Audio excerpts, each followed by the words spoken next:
Haleluya, puji Tuhan, salam sejahtera Bapak Ibu yang terkasih di dalam Tuhan Yesus Kristus. Kembali pada hari ini kita menikmati cinta Tuhan melalui kebenaran firman Tuhan. Sama-sama kita merenungkan bagian firman Tuhan dalam 2 Samuel pasal 5. 2 Samuel pasal 5, kita akan melihat ayat yang pertama sampai ayat yang terakhir, ayat 25.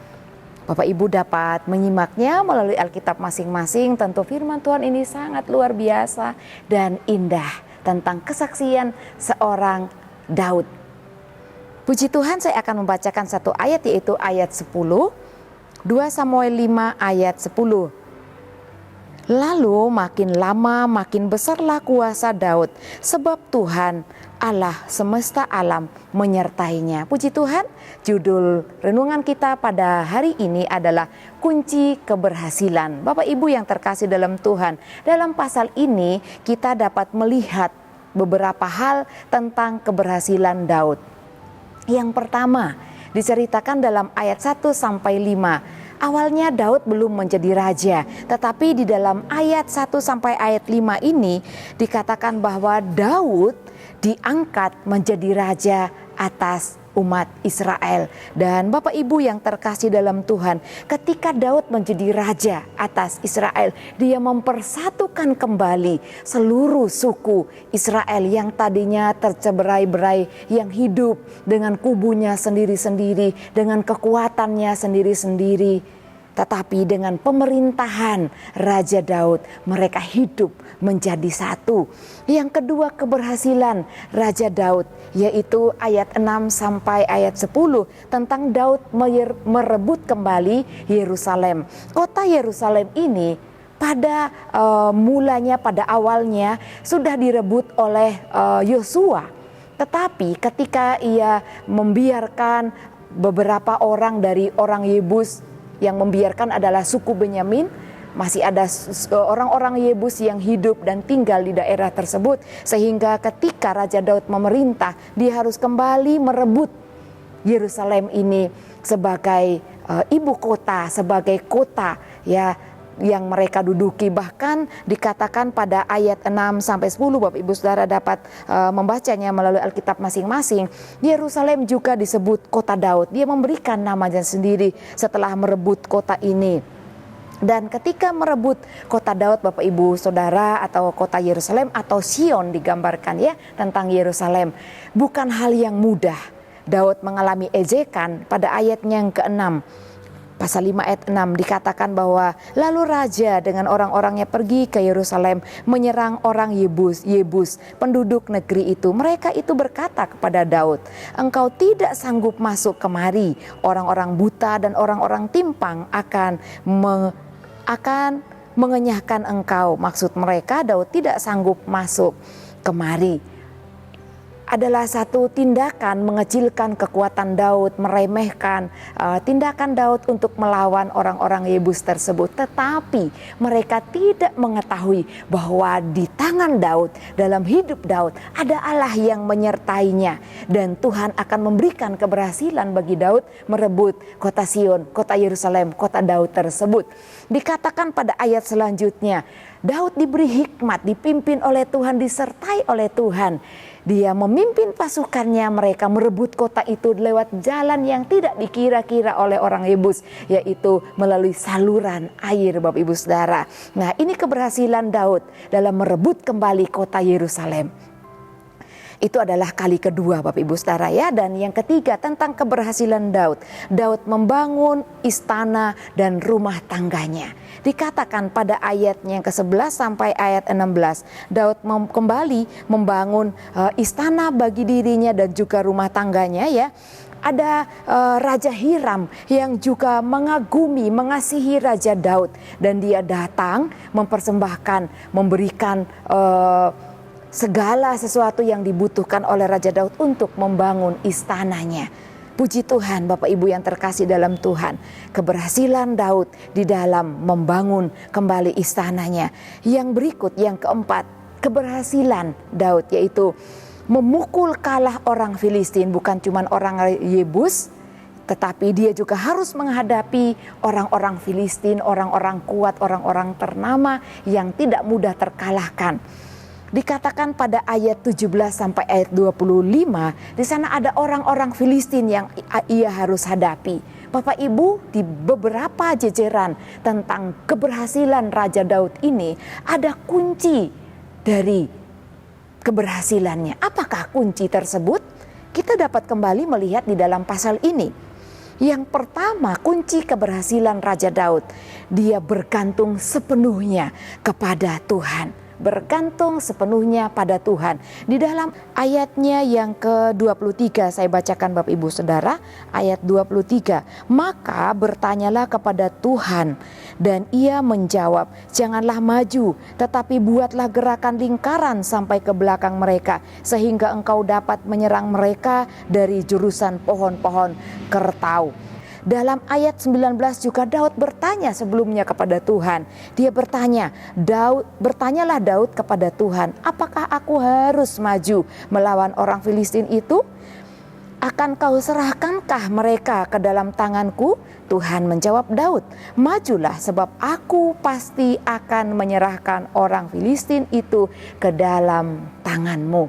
Bapak Ibu yang terkasih dalam Tuhan, dia bergantung sepenuhnya kepada Tuhan, mau maju melawan orang Filistin. Terlebih dahulu sujud sembah, berdoa kepada Tuhan, bertanya kepada Tuhan, apakah dia harus melawan mereka atau tidak? Apakah Tuhan akan menyerahkan orang Filistin itu ke tangannya atau tidak?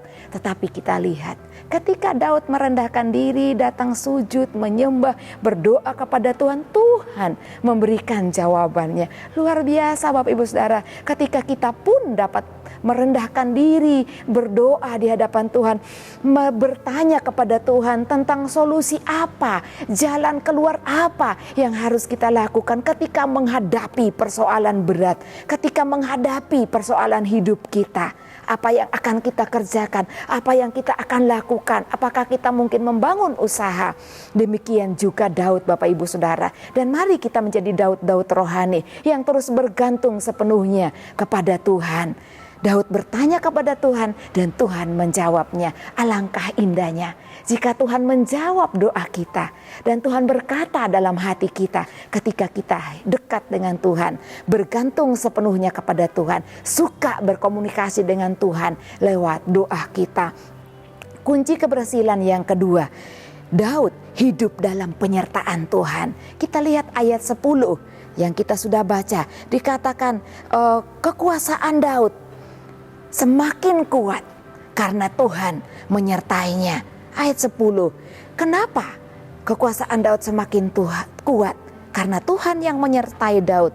Daud di dalam hidupnya, dia memberikan hidupnya untuk disertai oleh Tuhan. Dan juga dia menerima penyertaan Tuhan. Dia tidak bertindak mengharapkan kekuatannya sendiri. Dia tidak bertindak bersandar kepada pengertian, kepada akal budi, kepintaran dan kekuatan pasukannya sendiri. Tetapi dia bersandar sepenuhnya, dia menyerahkan kehidupannya untuk dipimpin oleh Tuhan. Itulah yang membuat Daud berhasil diangkat menjadi raja bagi Israel. Dia menumpas orang-orang Yebus, merebut kota Yerusalem, membangun istana yang megah, dan juga menumpas habis orang-orang Filistin. Dan dikatakan pada ayat yang ke-10, ketika hidup di dalam penyertaan Tuhan, maka makin besarlah kuasa Daud dan pengaruhnya semakin terkenal di antara bangsa-bangsa. Ia memiliki pengaruh yang sangat besar. Bahkan dikatakan Raja Hiram datang dari negeri Tirus untuk menghormati dan mengasihi Daud, memberikan persembahannya, seluruh keperluan-keperluan Daud yang dibutuhkan oleh Daud untuk membangun istananya dipenuhi oleh Raja Hiram orang Tirus. Ayat 11 Bapak Ibu dapat membacanya. Luar biasa Bapak Ibu Saudara, ketika kita hidup di dalam penyertaan Tuhan, di dalam kehidupan kita sertakan Tuhan, kita bergantung sepenuhnya kepada Tuhan. Bergantung artinya tidak pernah lepas daripada Tuhan. Kita selalu berjalan di dalam jalannya Tuhan, tidak berpikir sendiri, tidak bertindak sendiri, dan juga tidak berjalan atas setiap tindakan yang menurut pertimbangan hati dan pikiran kita sendiri, tetapi bergantung sepenuhnya kepada Tuhan, maka hidup kita akan dipimpin oleh Tuhan. Bahkan Tuhan akan memberkati kehidupan kita dengan keberhasilan. Bukan saja keberhasilan dalam usaha pekerjaan kita, tetapi Tuhan juga memberikan kehormatan, memberikan wibawa di dalam kehidupan kita, sehingga kita dengan wibawa, dengan kemuliaan yang Tuhan berikan, kita dapat menjadi saksi bagi orang lain. Raja Daud dapat menjadi saksi. Raja Hiram yang jauh datang untuk mengasihi, menghormati, juga memberikan persembahannya kepada Raja Daud. Ketika kemuliaan Tuhan dinyatakan dalam hidup kita, Tuhan akan mengangkat kita. Kalau Daud semakin berkuasa sebagai raja, kita pun Bapak Ibu Saudara semakin diberi pengaruh bagi Tuhan, semakin berhasil, semakin lebih besar lagi. Bukan menjadi anak-anak Tuhan yang biasa-biasa saja. Seperti Daud, Tuhan mengangkat martabatnya di dalam pemerintahannya. Pada ayat 12, ada banyak cara kita untuk dapat menikmati kedekatan kita dengan Tuhan. Setiap saat, setiap waktu, mungkin dalam hal berdoa, kita dapat dekat dengan Tuhan, kita dapat bertemu dengan Tuhan, dengan berpuasa, dengan merenungkan firman-Nya, dan dengan memuji Tuhan, menyembah Tuhan di dalam waktu-waktu hidup kita. Mari Bapak Ibu Saudara cari hadirat Tuhan, bergantung sepenuhnya kepada Tuhan, berikan hidup kita disertai oleh Tuhan. Itulah kunci keberhasilan di dalam kehidupan Daud dan di dalam kehidupan kita bersama. Tuhan Yesus memberkati Bapak Ibu Saudara. Mari kita bersama-sama bersatu di dalam doa. Bapa yang baik, Allah yang kami tinggikan, Allah yang kami muliakan, Allah yang kami sembah di dalam nama Tuhan Yesus Kristus. Kami mengucap syukur buat firman-Mu Tuhan. Kami mau jadi umat-umat Tuhan yang berhasil dalam hidup kami. Kami mau pegang kunci keberhasilan itu Tuhan, yaitu terus berikan hidup kami untuk disertai oleh Engkau, dan kami mau berikan hidup kami bergantung sepenuhnya hanya kepada Engkau, melekat kepada Tuhan dan tidak pernah lepas dari genggaman tangan Tuhan. Terima kasih Tuhan, keluarga GPD El Shaddai Magelang berbahagia karena pelanggaran keluarga GPD El Shaddai Magelang Engkau ampuni. Keluarga GPD El Shaddai Magelang berbahagia karena kesalahan keluarga GPD El Shaddai Magelang tidak Engkau perhitungkan. Terima kasih Tuhan Yesus. Terpujilah Engkau Allah kami yang kekal. Di dalam nama Tuhan Yesus kami berdoa dan mengucap syukur. Haleluya. Amin.